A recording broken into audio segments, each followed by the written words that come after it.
जय सिया राम। आप सभी को सादर प्रणाम। संत जनों के चरणों में मेरा दंडवत प्रणाम। क्या हो, आइए आप सभी को सुनाते हैं संत तपस्या चैनल के माध्यम से राम कथा सुनने से मनुष्य के जीवन में काफी ज्यादा बदलाव आते हैं। जी हाँ, काफी ज्यादा बदलाव आते हैं और जीवन जीने की कला भी मिलती है। इसी कड़ी में पूज्य जगत गुरु भगवान श्री राम स्वरूपाचार्य जी के मुखारबिंदों से आप सभी को एक सुंदर सी राम कथा सुनाने जा रहा हूँ। वीडियो को पूरा देखिएगा, इच्छा कहे तो आपकी शेयर कर दीजिएगा और सब्सक्राइब कर लीजिए। और मनुष्य जो शराब मांस मुद्रा का सेवन करते हैं उनके लिए बहुत ही जरूरी सूचना पूज्य महाराज दिया है। आइए सुनते हैं इस कथा को। और इस कथा के मध्य में महाराज जी ने वीडियो को पूरा देखिएगा। महाराज जी ने बहुत ही सुंदर सी बात कही है कि जो व्यक्ति शराब या मांस या मुद्रा का सेवन करते हैं कान खोल कर जरूर इन बातों को। जी हाँ, जय सिया राम, जय महादेव, हर महादेव, जय सिया राम।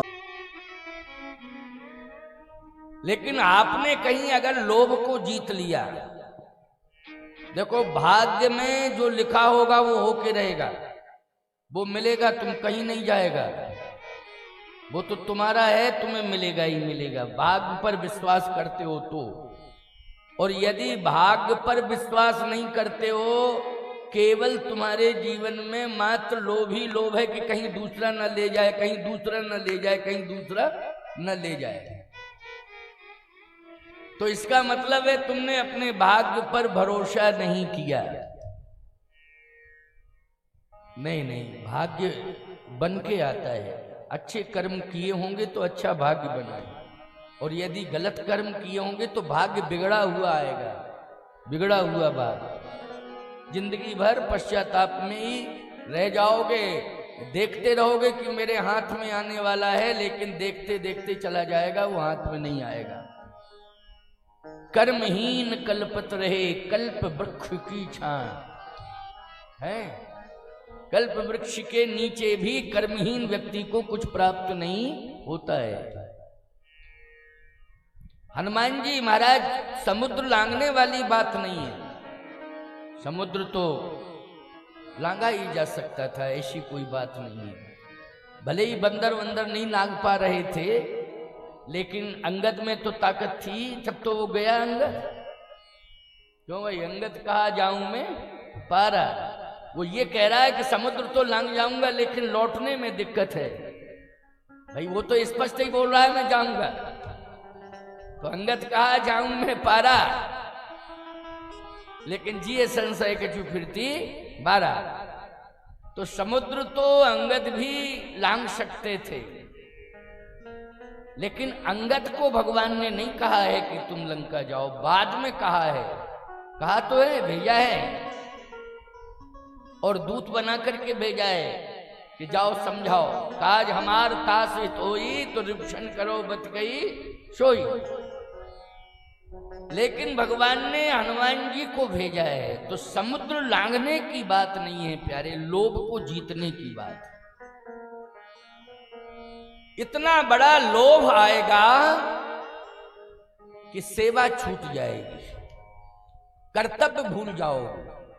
और लोभ में फंस के लोग कर्तव्य भूल जाते हैं और अपना भ्रष्टाचार में अस्तित्व गंवा देते हैं। जजों के घरों में अरबों रुपया मिल रहे हैं, उनमें आग लगाई जा रही है। बोलो भाई, ऐसी कमाई किस काम की। अभी अभी पकड़ा गया ना दिल्ली में सुप्रीम कोर्ट का जज, चर्चा का विषय बना हुआ है। संविधान की कितनी बड़ी छीछा लेदर। क्या है, लोभ में फंसा हुआ है, सिद्धांत और संविधान सब भूल गया है। जिसके हाथ में बहुत बड़ा निर्णय है, निर्णायक भूमिका में रहता है, इस जगत का दूसरा भगवान माना जाता है। भाग्य विधाता, बोलो दूसरे नंबर का भाग्य विधाता माना जाता है। लेकिन वो लोभ में फंस गया, भ्रष्टाचार में फंस गया। प्रमाण है। इसलिए लोभ से बचना सबके बस की बात नहीं। और लंका में धनाढ्य लोग रहते हैं, कोई धन की कमी नहीं है। कनक कोट विचित्र मणि कृत सुंदरा यतना घना। जिस सारे राक्षसों के घर हैं सोने के हैं, उन्हें मड़ियां जड़ेंगी। बोलो भाई, धन की कोई कमी नहीं है। राजा भले ही रावण है, लेकिन इतनी बड़ी छूट दे रखी है कि खाओ उड़ाओ सो, खाओ उड़ाओ सो, बस खाओ उड़ाओ सो, करे पान सोवे दिन राती। रामायण में लिखा है ना। तो मैं कहना चाहता हूं, प्रिय भक्तों, श्रद्धालुओं, ध्यान से मेरी बात को सुनना और समझने की कोशिश करना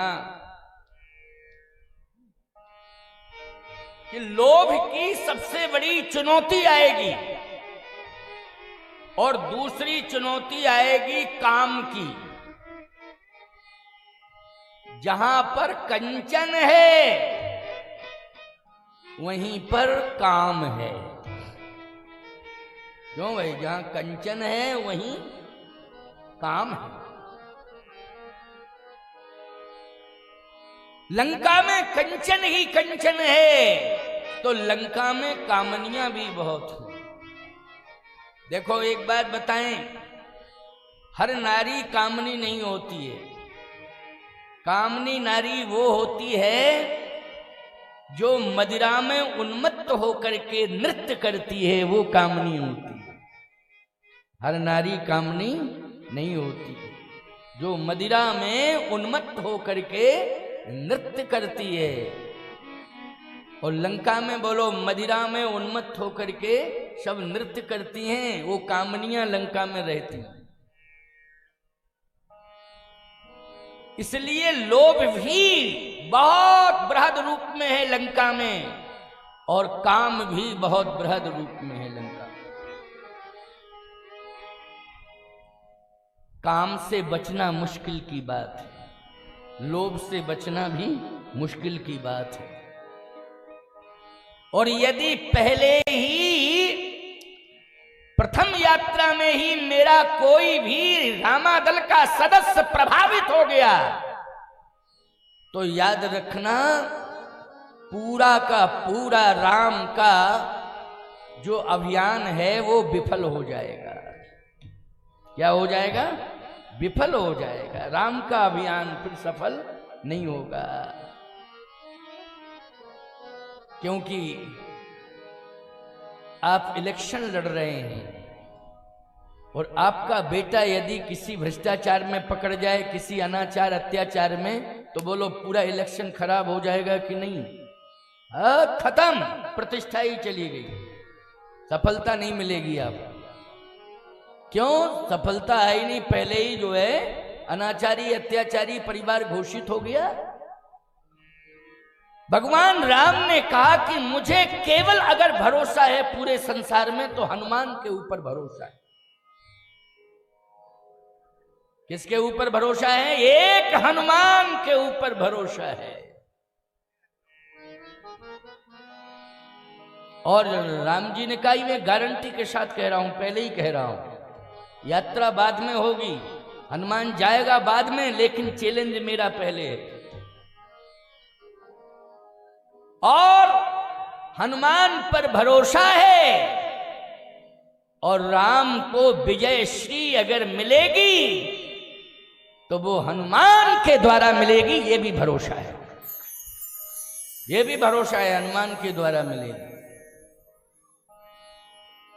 इसलिए सुंदर कांड में लंका की प्रथम यात्रा अगर हुई है तो हनुमान जी के द्वारा, और भेजा है तो प्रभु राम ने। परसासीस सरोरुह पानी, कर मुद्रिका दीन जन जानी, बहु प्रकार सीतहि समझायो, कहे बल बिरह बेग तुम आयो।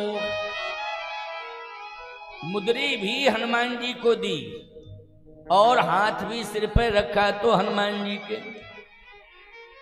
इसका मतलब है कि जिम्मेवारी पूरी दे दी और बचाव के लिए छत्र छाया कर दिए। हाथ रखने का मतलब है छत्र छाया, ये बचाव है कि हमारी छाया में तुम रहोगे, तुम्हारा बाल बांका नहीं होगा, इसलिए हाथ रख दिया है। परसासीस सरोरुह पानी, नेत्रों में आंसू आ गए, प्रेम आंसू, ये प्रेम के आंसू हैं। परसासीस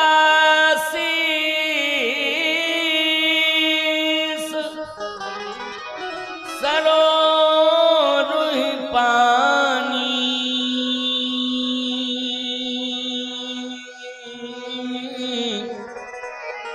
कर मुद्रिका दीन जन जान।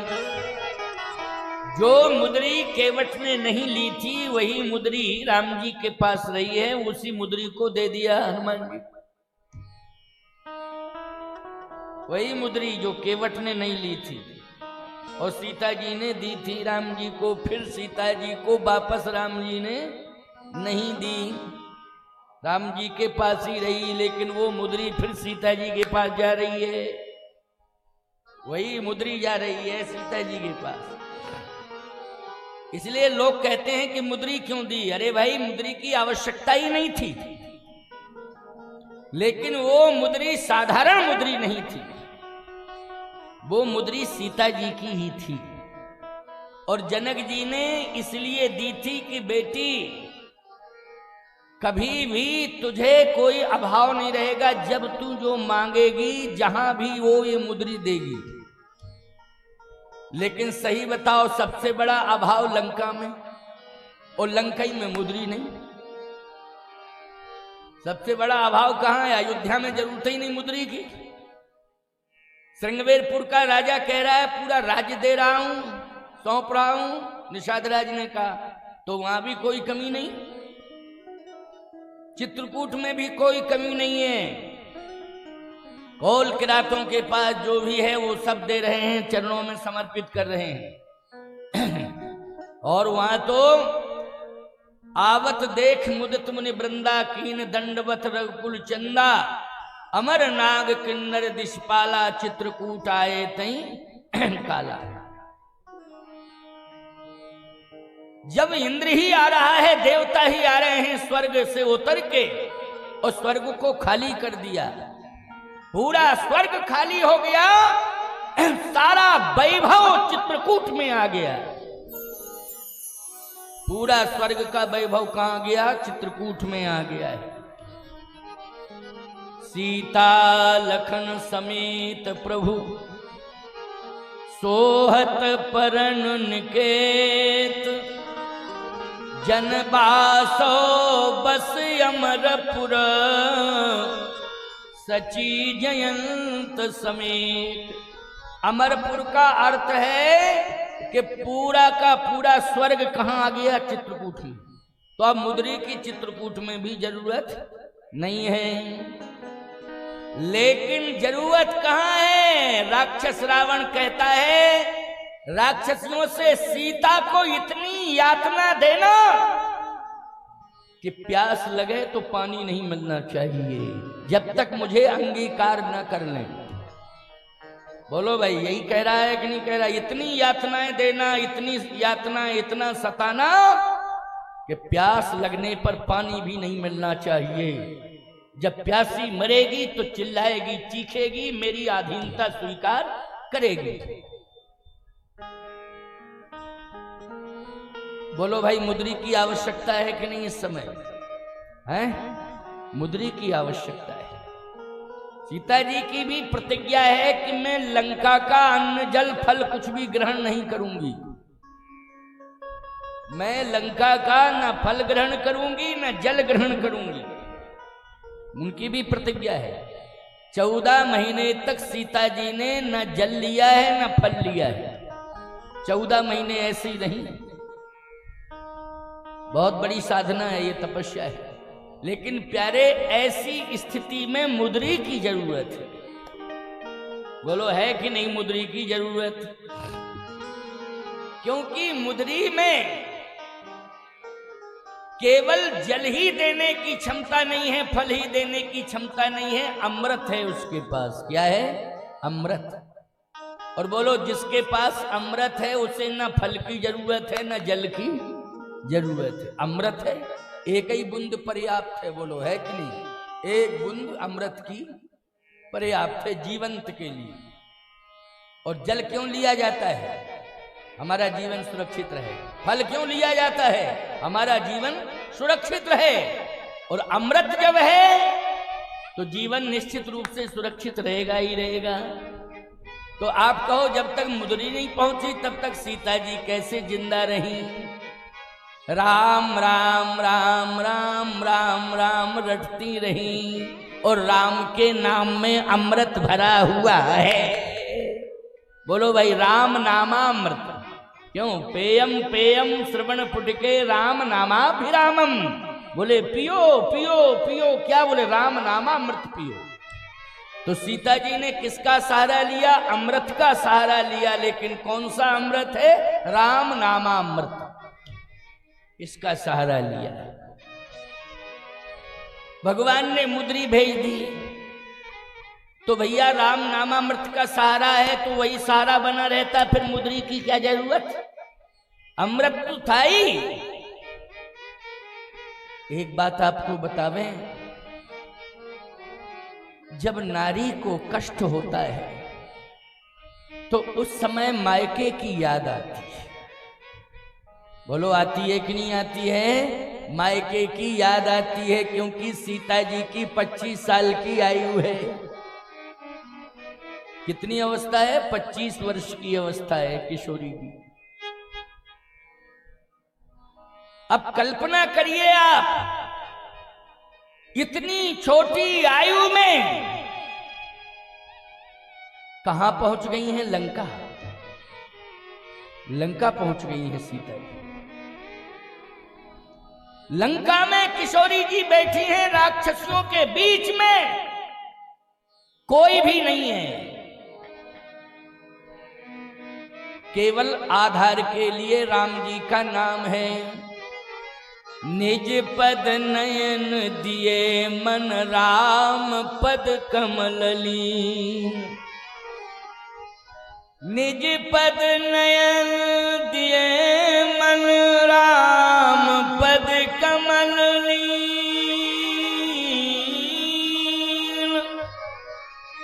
भगवान के चरणार बिंदों का ध्यान कर रही हैं और मुख में राम का नाम, ये अधरामृत पर राम नामामृत है बस, और यही सहारा है। इसके अलावा और कोई सहारा नहीं है। लेकिन प्यारे, मायके की अगर कोई वस्तु मिल जाती है तो जो उदासीनता रहती है वो दूर हो जाती है। भगवान अकारण करुणा वरुणालय हैं, तो श्री जानकी मैया के ऊपर क्यों नहीं रहम करेंगे? सोचो जरा। वो तो साधारण से साधारण के ऊपर रहम करते हैं। लेकिन किशोरी जी तो आह्लादनी शक्ति हैं, आदि शक्ति हैं। भगवान का अस्तित्व ही उनसे टिका हुआ है। तो बोलो भाई, भगवान अपने अस्तित्व को सुरक्षित करने के लिए जो प्रयत्न बन पड़ेगा वो सारे प्रयत्न करेंगे। मुद्री जो है जनक जी महाराज ने दी थी, मायके की मुद्री है, ये मिथिला की मुद्री है। भगवान ने कहा कि ये मुद्री पास में रहेगी तो उदासीनता दूर हो जाएगी और बातचीत करने में भी सहारा देगी। क्योंकि सीता जी से मुद्री ने बात की है, बोल बली मुद्री। गोस्वामी जी ने लिखा है विनय पत्रिका में, बोल बली मुद्री। ए मुद्री, बोल बोल बोल, मैं जो पूछ रही हूं बोल। कुशल कौशल पाल, मेरे स्वामी कुशलता से हैं कि नहीं? तू बोल, उनके पास थी इसलिए बता बता। इसका मतलब है कि वो बातचीत करती थी। मुद्री जो है बातचीत करती थी। अच्छा बोलो भाई, अगर संकट के समय व्यक्ति अकेला है, वो अपना कोई व्यक्ति बातचीत करने वाला उसे मिल जाए तो बोलो सहारा होता है कि नहीं होता है? बहुत बड़ा सहारा होता है। इसलिए भगवान ने कहा मुद्री के अलावा और कोई बातचीत नहीं कर सकता है, मुद्री में ही क्षमता है कि सीता से ये बात करेगी, संकट के समय ढांढस बंधाएगी और सहारा देगी, और उदास होंगी तो प्रसन्नता में परिणत करेगी कोई ना कोई भाव कह करके। इसलिए मुद्री कर मुद्रिका दीन जन जानी, मुद्रिका ले जाओ हनुमान सीता को दे देना। बहु प्रकार सीतहि समझायो, कहे बल बिरह बेग तुम आयो। हनुमान जी मुद्री लेके जा रहे हैं, लेकिन प्यारे इतना अति आवश्यक कार्य करने जा रहे हैं कि दायित्व तो भगवान के द्वारा मिला है, परंतु सोने का पहाड़ आ गया और सोने के पहाड़ ने कहा रुको रुको रुको रुको। अब सोचो जरा, सोने का पहाड़ बहुत बड़ा होता है, ठोस सोना था, थोड़ी अत्ता पत्ता चढ़ाओ। आजकल के लोग अत्ते पत्ते चढ़ाते रहते हैं, वहां पत्ता होता नहीं, डायरेक्ट ठोस। हाँ, ये कलयुग में पत्ते वत्ते चढ़ाते हैं, सोने का अभाव है तो पत्ता वत्ता चढ़ा देते हैं, वहां पत्ता नहीं, ठोस सोना, ओरिजिनल सोना। सोने का पहाड़ निकल के आ गया, उसका नाम है मैनाक। उसने कहा रुकिए रुकिए रुकिए, तय मैनाक हो श्रम हारी, रुकिए रुकिए रुकिए। हनुमान जी ने कहा क्यों रुके? बोले हम सेवा में तैयार हैं, हमें स्वीकार करो और हमारे ऊपर विश्राम करो, आराम करो। हनुमान जी ने कहा नहीं, राम काज कीन्हे बिना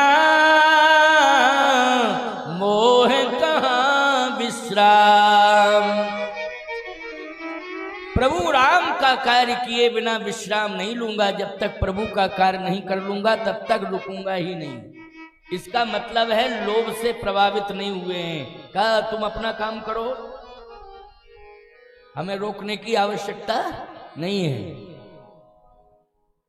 लोभ बहुत बड़ा था और प्रभावित करने की कोशिश की। भगवान राम समझते हैं कि लोभ को जीतने वाला यदि कोई जगत में है तो वो हनुमान है। इसलिए हम लोग जो है जब भी साधु अपनी साधना को पूरा करते हैं तो हनुमान जी का सहारा लेते हैं। किसका सहारा लेते हैं? हनुमान जी का सहारा लेते हैं। और देवता चितन धरई, हनुमत से सर्व सुख करई। और किसी देवता का सहारा नहीं लेते हैं, केवल हनुमान जी का ही सहारा लेते हैं। हनुमान जी ही काम से बचाएंगे, हनुमान जी क्रोध से बचाएंगे, हनुमान जी लोभ से बचाएंगे, हनुमान जी मोह से बचाएंगे, हनुमान जी मद से बचाएंगे, मत्सर से बचाएंगे, हनुमान जी बचाएंगे। इसलिए केवल एक हनुमान जी का सहारा और किसी का नहीं, केवल हनुमान जी का। यति चक्र धर्म सम्राट कृपात्री जी महाराज शैव संप्रदाय के सबसे बड़े महापुरुष हुए, लेकिन वो हनुमान जी की मूर्ति सोने की मूर्ति। एक बार पूछा महाराज से, कहे स्वर्ण शैलावदेहम हेम शैलावदेहम, ये हनुमान जी हैं। तो नित्य पूजन करते थे, अर्चन करते थे। हनुमान जी महाराज की बहुत बड़ी साधना उनके जीवन में थी। अब सोचिए जरा, ऐसी बात नहीं है कि खाली वैष्णव जन ही हनुमान जी को मानते हैं, नहीं, सभी मानते हैं, हर संप्रदाय के लोग हनुमान जी महाराज को मान। और देवता चित्त न धरई, हनुमत से सर्व सुख करई। भगवान शंकर ही 11वें रुद्र में हनुमान बने हैं। जब शिव जी ही हनुमान बने हैं तो शंका करने की आवश्यकता नहीं है। भगवान ने कहा कि केवल एकमात्र हनुमान पर भरोसा है, और यही काम, क्रोध, लोभ, मोह, मद, मत्सर। अच्छा एक बात बताओ, जब हनुमान जी के सामने सुरसा आई तो खाने के लिए दौड़ी। जो क्रोधी होता है वो व्यक्ति हमेशा खाने के लिए दौड़ता है। क्रोधी व्यक्ति क्या करता है? क्रोधी व्यक्ति जो है उसके सामने जाओ तो आंखें निकालेगा, एकदम आक्रमण करने पर आमादा हो जाएगा। ये क्रोध की पहचान है। और सुरसा जो है खाने के लिए दौड़ी। अच्छा सही बताओ, सुरसा क्रोध लेके आई थी, लेकिन हनुमान जी का ऐसा व्यक्तित्व देखा सुरसा ने, प्रभावित होकर के कहती है, राम काज सब करी हो तुम बल बुद्धि निधान, आशीष दे गई सो हरस चले हनुमान। बोलो भाई, जो मारने के लिए आई, खाने के लिए आई, बड़ा विशाल स्वरूप लेके आई, मुंह फाड़ के आई, लेकिन अंत में क्या परिणाम निकला? राम काज सब करी हो तुम बल बुद्धि निधान, आशीष दे गई सो हरस चले हनुमान। बोलो विजय हो गई हनुमान जी की कि नहीं हो गई? आशीर्वाद दे करके वो गई है, रो करके गई है, आंसू बहा के गई है। क्रोध तो कोसों दूर चला गया उसका। ये कार्य अंगद जी नहीं कर पाते, अंगद सफल नहीं हो पाते। सुरसा मुंह फाड़ के आती, हनुमान जी बच गए, हनुमान जी सफल हो गए। हनुमान जी महाराज ने सुरसा में ही परिवर्तन कर दिया। ये व्यक्तित्व केवल हनुमान जी का है। अंगद के सामने आती, मुंह फाड़ के अंगद जी गप चले जाते, मुंह के अंदर ही चले जाते। भगवान कहते, लो बाप मर गया, जिम्मेदारी मुझे दे गया था, और क्या बताएं सुरसा की चपेट में अंदर ही चला गया। बदनामी किसकी होती बोलो भाई? बदनामी होती भगवान राम की। क्योंकि बाली ने ये कहा था, कल प्रसंग आपने सुना, क्या कहा था? यह तनय मम शम विनय बल, कल्याण प्रद प्रभु लीजिए, गहिवाहे सुर नर नाहे, आपन दास अंगद कीजिए। आपका दास है। दास का मतलब ये होता है कि स्वामी की सेवा करे, लेकिन स्वामी उसकी सुरक्षा करे। बोलो, स्वामी का धर्म क्या है? कि स्वामी उसकी सुरक्षा भी करे, स्वामी उस पर बरदस्त रखे, स्वामी उसका पूरा ध्यान रखे। बोलो भाई, ध्यान रखे। तो कहने का तात्पर्य मेरा यह है कि अंगद जी सफल नहीं हो पाते, हनुमान ही केवल ऐसे हैं जो सफल हुए हैं, और यात्रा सफल हो रही है। सिंह का इसने भी ऐसा खतरनाक काम किया कि छाया ही पकड़ के खींच लिया। शरीर कोई पकड़े ये अलग बात है, लेकिन शरीर की छाया को छाया कभी पकड़ में नहीं आती है। लेकिन ऐसी सिंह का थी कि वो छाया को गहई छाए सकसो न उड़ाई, यह भी सदा गगनचर, कई छाया ही पकड़ लेती वो। हनुमान जी ने कहा, गजब की है ये, तो छाया ही मेरी पकड़ ली इसने और खींच लिया। हनुमान जी ने कहा, चलो तुम चाहे छाया पकड़ो, हमारी काया तो तुम पकड़ नहीं पाओगी। हनुमान जी बोले, काया तो तुम पकड़ नहीं पाओगी, लेकिन छाया पकड़ने में सफल हो गई हो, लेकिन अब मेरी छाया जो है तेरे ऊपर काल बनकर के सवार होगी और तुझे मृत्यु दंड दे। क्यों? तूने मार्ग में व्यवधान पैदा करने की कोशिश की। कोई अच्छा कार्य करने जा रहा हो और उसे रोकने की कोशिश करे कोई, और रोके ही नहीं बल्कि उसको मारने की और नष्ट करने की कोशिश करे, याद रखना वह व्यक्ति, हनुमान जी कहते हैं, मेरा सबसे बड़ा शत्रु है। यदि अच्छा काम कोई करे और उसमें कोई बाधा पैदा करे, तो याद रखना हनुमान जी कहते हैं कि वो सबसे बड़ा शत्रु है मेरा। याद रखना, उसे मैं कभी छोड़ता नहीं हूं। इसलिए मैं कह रहा हूं, अच्छा काम तुम करो, और कोई अगर बाधा खड़ी करता है तो याद रखना ये जजमेंट हनुमान जी पर छोड़ दो, ये जजमेंट हनुमान जी पर छोड़ दो, क्योंकि मैं तो अच्छा काम कर रहा हूं। अब जो व्यवधान कर रहा है अच्छे काम में, हनुमान जी आप जानो, आपका काम जाने। याद रखना हनुमान जी महाराज ऐसा चमत्कार दिखाएंगे और तुम्हें इतनी सफलता दिलाएंगे कि तुम्हें एहसास हो जाएगा कि नहीं, नहीं, हनुमान जी की कृपा हमारे साथ जुड़ी हुई है और जिस लक्ष्य को पाने के लिए हमने संकल्प लिया था वो लक्ष्य निश्चित रूप से हम पाने में सफल हो रहे हैं। और जो हमारी सफलता में व्यवधान कर रहा था वो सीधा कोरोना में चला गया।